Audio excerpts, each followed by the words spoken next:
मंदसौर में कांग्रेस प्रत्याशी दिलीप सिंह गुर्जर की नामांकन रैली में मध्य प्रदेश सहित राजस्थान के दिग्गज नेता भी शामिल हुए और आम जनता से जनसभा में चर्चा करके कांग्रेस को वोट करने की अपील की। वहीं कांग्रेस प्रत्याशी की नामांकन रैली में राजस्थान के पूर्व उप मुख्यमंत्री और कांग्रेस नेता सचिन पायलट सहित प्रदेश कांग्रेस अध्यक्ष जीतू पटवारी, विवेक तनखा, पूर्व प्रदेश कांग्रेस अध्यक्ष अरुण यादव सहित कई नेता पहुंचे और कांग्रेस प्रत्याशी दिलीप सिंह गुर्जर की नामांकन रैली में शामिल हुए। वहीं कांग्रेस प्रत्याशी दिलीप गुर्जर के समर्थन में नेताओं ने गांधी चौराहे पर आम सभा को संबोधित करते हुए राजस्थान के पूर्व उप मुख्यमंत्री और कांग्रेस नेता सचिन पायलट ने भाजपा पर आरोप लगाते हुए कहा कि आज 2 निर्वाचित मुख्यमंत्री जेल में है। भाजपा ने कई सांसदों की सदस्यता खत्म कर दी। भाजपा कानून बदलना चाहती है। यह चुनाव देश भर में हो रहा है, लोकतंत्र का सबसे बड़ा पर्व है और हमारी कोशिश है कि कम से कम कांग्रेस पार्टी के चुनाव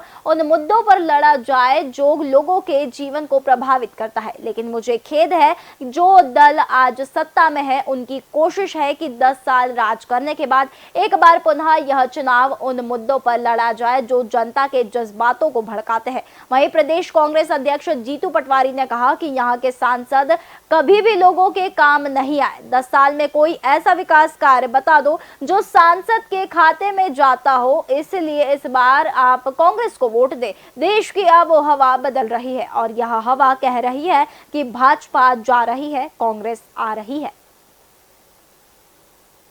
संसद में आपके गांव में आए होंगे? किसके किसके गांव में आए, हाथ ऊंचा करो। अच्छा, कोई बात नहीं, सांसद का काम बड़ा होता है। दिल्ली में नरेंद्र मोदी जी ने कह रखा है कि मैं जब भाषण दूं तो यहीं बैठना, तो कब देने लग जाए तो बेचारे को वहीं बैठना पड़ता है। चलो कोई बात नहीं, मरने लड़ने में तो आए होंगे, अरे शादी ब्याह में तो आए होंगे। चलो कोई बात नहीं, 5 साल में उनको 50 करोड़ रुपए मिलते हैं, आपके गांव में कुछ तो दिया होगा। अरे तुम सब पे मेरे को भरोसा नहीं हो रहा है। चलो कोई बात नहीं, पत्रकारों से बात करनी पड़ेगी। पत्रकार बंधुओं, कभी सुधीर भैया ने मंदसौर नीमच के विकास के लिए एक सवाल उठाया, आपके नॉलेज में है? कभी उठ के खड़े होकर नरेंद्र मोदी से 2 सवाल किए? आपने कभी छापा ऐसा? कभी एक पत्र लिखा हो मंदसौर नीमच के लिए? कभी लिखा सुना आप लोगों ने?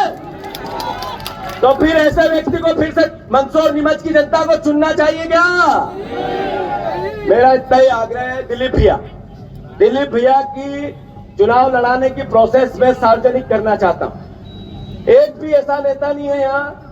90% लोगों से मैंने पूछ के 1 बार, 2 बार, 3 बार, 5 बार, 10 बार, 15 बार रात को 1-1 बजे फोन कर करके मैंने बातें की, किसको लड़ाएं, किसको लड़ाएं, किसको लड़ाएं। और 90% में एक ही बात कही कि दिलीप गुर्जर लड़े तो सबसे पहले उनको लड़ाओ। सही है कि गलत? तो ये नियुक्ति कोई कांग्रेस पार्टी ने नहीं की, मैंने अध्यक्ष नाते नहीं की, अरुण भैया और हम नीमच के कार्यकर्ता और नेताओं ने लिया है। अब आप सबकी ड्यूटी बनती है। गड़बड़ है। अब गड़बड़ मामले को ठीक करने का एक ही तरीका है कि मुद्दे छोड़ दो, किसान के, रोजगार के, निवेश के, उद्योग के, महंगाई के, भ्रष्टाचार के, खाद के, बीज के, बिजली के, पानी के, सड़क के, अस्पताल के, स्कूलों के, छोड़ दो मुद्दों को।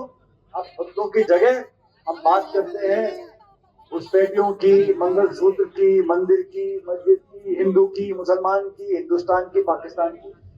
क्योंकि इन मुद्दों में भाषण देने मजा आता है, जनता को ताली बजाने मजा आता है।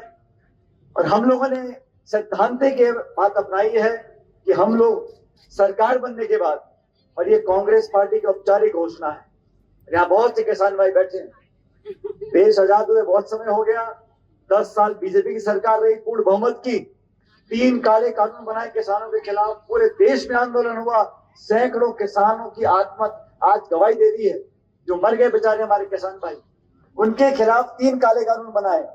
बीजेपी चाहती थी कि इस देश में मंडियों को समाप्त कर दो, सरकार तो फसल खरीदती है उसको समाप्त कर दो। तो बीजेपी की ये पुरानी आदत है जीतू भैया झूठ बोलने की। और सबसे बड़ी बात तो ये है कि झूठ वो खाली आपसे नहीं बोल रहे, वो देश से भी बोल रहे हैं। मुझे तो ये समझ नहीं आ रहा है कुछ 400 पार का नारा क्यों लगा रहे?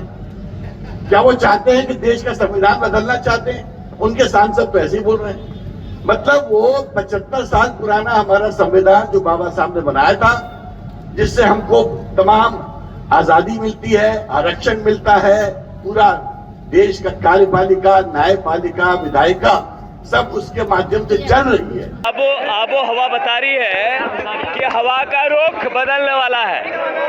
मध्य प्रदेश में जिस तरीके से पहले चरण के चुनाव हुए उसमें 3 सीट से ज्यादा कांग्रेस पार्टी की बनती है और पूरे प्रदेश में एक तरह से कांग्रेस का कार्यकर्ता संविधान बचाने की लड़ाई लड़ रहा है, आरक्षण बचाने की लड़ाई लड़ रहा है, लोकतंत्र बचाने की लड़ाई लड़ रहा है। और मैं मानता हूं मंदसौर, नीमच, उज्जैन दोनों सीटें मालवा की कांग्रेस पार्टी पूरी ताकत से लड़ेगी और जीतेगी। धन्यवाद। ये 10 साल में नरेंद्र मोदी जी ने कुछ किया नहीं और जो किया नहीं वो बता नहीं सकते। अब झूठ, पाखंड, घृणा, नफरत कुछ तो भी बोल के अपने ध्यान बांटना चाहते हैं। जनता समझ गई है कि 10 साल से झूठ सुन रहे हैं, अब सच सुनना चाहते हैं। पूरे देश में बदलाव का माहौल है। मध्य प्रदेश में भाजपा से ज्यादा सीट कांग्रेस पार्टी जीतेगी। दिलीप जी को यहाँ पार्टी ने उम्मीदवार बनाया है, भारी मतों से जीतकर सांसद जाएंगे।